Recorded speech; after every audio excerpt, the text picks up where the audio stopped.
Moving on to our next story, Iran has rejected as baseless the U.S. allegation that Tehran is pursuing a chemical weapons program.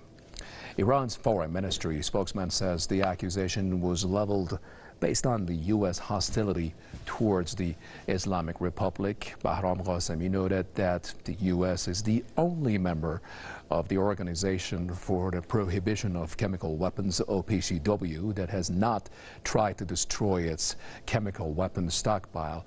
Qasemi also stressed that Washington makes such claims to divert the world's attention away from its continuous violations of international regulations.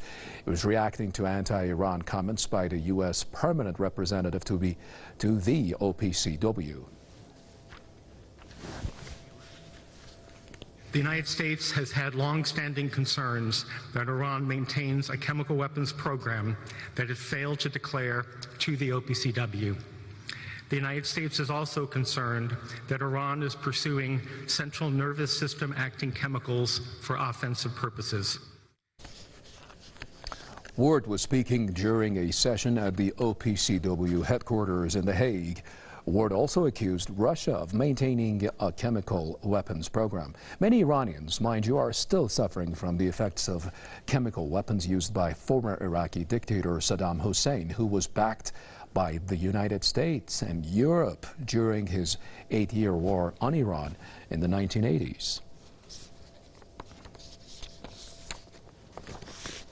Let's bring more light into that story with the help of Marcus Papadopoulos. He is a publisher and editor with Politics First, joining us via Skype out of London. Marcus, it's good to have you with us. I guess you just heard the last line of the news piece that I was reading.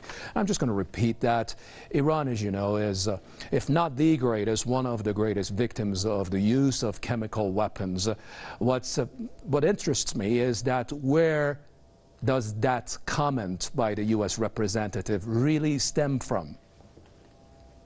Well, the latest American allegation against Iran is like all previous ones: unsubstantiated, politically motivated, malicious lies designed to justify America's unofficial and long-term ambition of overthrowing the Iranian government and returning Iran to how it was in the days of the Shah, namely a client state of America.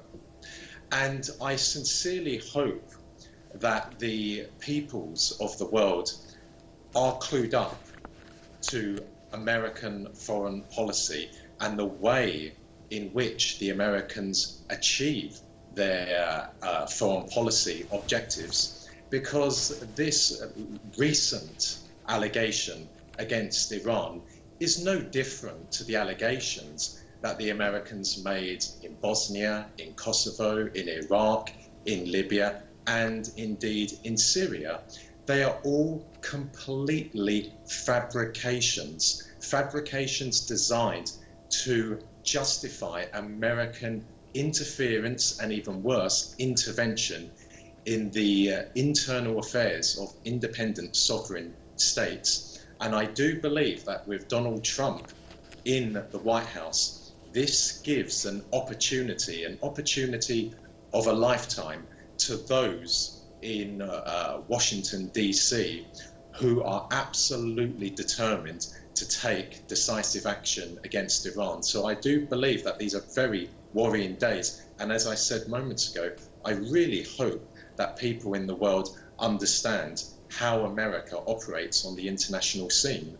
I'm sure one of the other things that the people of the world would ask, and that has already left them perplexed, is the fact that if a country is really that worried about stockpiles of chemical weapons, why wouldn't it destroy those of its own? Yes, I would agree to that, but I would also keep it within the context of the Middle East. If America is sincerely against any country in the Middle East developing weapons of mass destruction, well, let's hold the Americans to that and ask them, why do they allow Israel to have nuclear weapons? Because, of course, Israel does have nuclear weapons. unofficially, of course, but the world knows it. However, the reality about American foreign policy in the context of the Middle East is simple.